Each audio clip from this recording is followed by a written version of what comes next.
Hello mga tol, another learning mga tol. Dito sa Canada, pagka magkakarga ka ng water o bibili ka ng water, meron ka ng bote, dito ang kanilang charging station.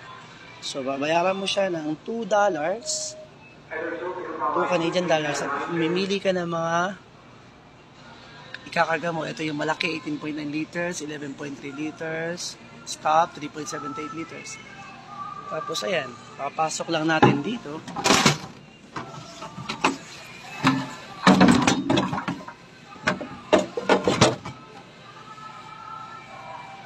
At saka natin pipindutin to.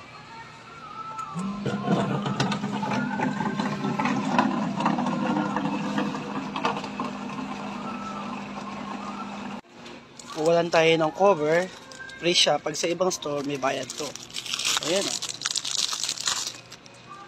Ilawin natin. And done. That's all.